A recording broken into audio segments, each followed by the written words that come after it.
আপনারা জানেন যে মহিবুল্লাহ মিয়াজি, যিনি টিএনটি মসজিদের ইমাম, দীর্ঘ সময় যাবৎ উনি ইমামতি করেন, উনি একটা এজাহার দিয়েছেন।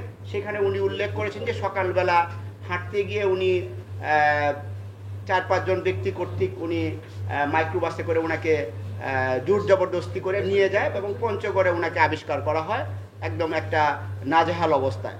সেখানে উনি চেইন এবং তালাবদ্ধ অবস্থায় ছিলেন, যেটা একটা স্বাভাবিক অবস্থা না। পরবর্তীতে পুলিশ এবং আশেপাশের লোকজনের সহায়তায় উনি রেস্কিউ হন এবং উনি আমাদের কাছে এসে রিপোর্টও করেন।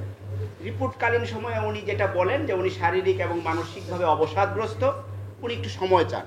তো আমরা অ্যাকর্ডিংলি তাকে সময় দেই এবং উনি তার ওই দিনেই বিকেলবেলা এসে একটা এজাহার, উনি লিখিত এজাহার দায়ের করেন।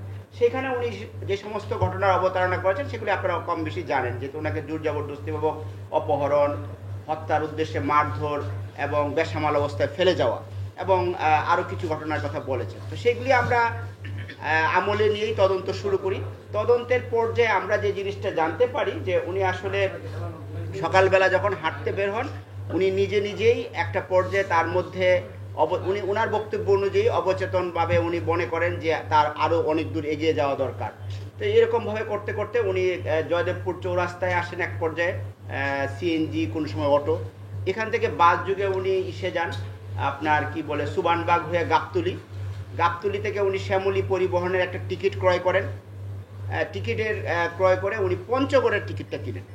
তো পঞ্চগড়ের টিকিট কিনতে গিয়ে উনি বগুড়ার পেন্টাগন হোটেল, যেটা কিনা শেরপুর থানা সম্ভবত, না যদি ভুল না করি কোথাও, তো ওইখানে যে যাত্রা বিরতি করে সেইখানে উনি নেমে উনি অজু নামাজ করেন মাগরিবের টাইমে। তো এরপরে উনি পঞ্চগড়ে চলে যান। এরপরে ওখান থেকে উনি নিজেই হাঁটতে ওখানে যে পড়ে যান বা অবসাদগ্রস্ত হয়ে পড়েন এবং নিজে এই ধরনের অবস্থা তাকে আবিষ্কার করেন।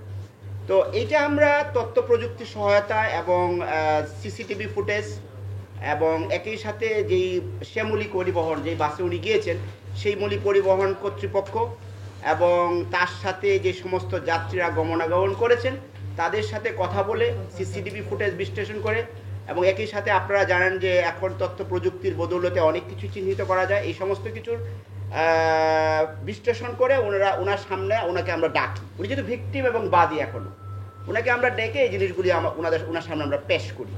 উনি প্রথম দিকে কিছুটা জড়সড় থাকলেও পরবর্তীতে উনি বিষয়গুলি কবুল করেন যে হ্যাঁ আমি এইভাবে গিয়েছি, যেই বর্ণনাটুকু আপনাদেরকে আমি দিয়েছি এটা ওনার মুখ থেকেই কিন্তু পাওয়া। আর আমরা হচ্ছে যে প্রযুক্তির মাধ্যমে আমরা বলতে চেয়েছি যে আপনি যে বলছেন এজাহারে যে বক্তব্য যে আপনাকে নিয়ে গিয়েছে সেটার সত্যতা আমরা পাচ্ছি না। এই মোটামুটি এখন পর্যন্ত তদন্ত। এখন এই ঘটনায় এর পিছনে কারো ইন্ধন রয়েছে কিনা, কি অবজেক্টিভ ওনার মধ্যে রয়েছে, আরও কারো জড়িত রয়েছে কিনা, এটি এখন আমরা স্পষ্ট করতে পারিনি, কারণ এটা too early two actually make this conclusion. So আমরা চেষ্টা করছি যে পুরো বিষয়টা খতিয়ে দেখে ওনার বক্তব্যটা কতটুকু মানে সঠিক। উনি বারবারই একটা কথা বলছিলেন যে উনি শারীরিক অক্ষমতাকে দায়ী করেন, যে আমার শারীরিক কিছু সমস্যার কারণে, মানসিক কিছু সমস্যার কারণে আমি এই ঘটনাটা করেছি। কিন্তু স্টিল আমরা মনে করি জিনিসটা অবস্কিউর, এখানে কারো ইন্ধন আছে কি নাই এটা আমাদের কাছে স্পষ্ট না। এই বিষয়গুলি পরবর্তীতে আপনাদেরকে স্পষ্ট করা হবে এবং যে সমস্ত প্রচলিত আইনে যেই প্রসিকিউশন প্রয়োজন আমরা এই অনুযায়ী তার বিরুদ্ধে অথবা আরও যদি কেউ যদি এটার মধ্যে থাকে ব্যবস্থা নেওয়া হবে। এটি আমাদের দিক থেকে আপনাদের প্রতি এই মুহূর্ত পর্যন্ত বক্তব্য। ধন্যবাদ সকলকে ধৈর্য ধরে শোনার জন্য।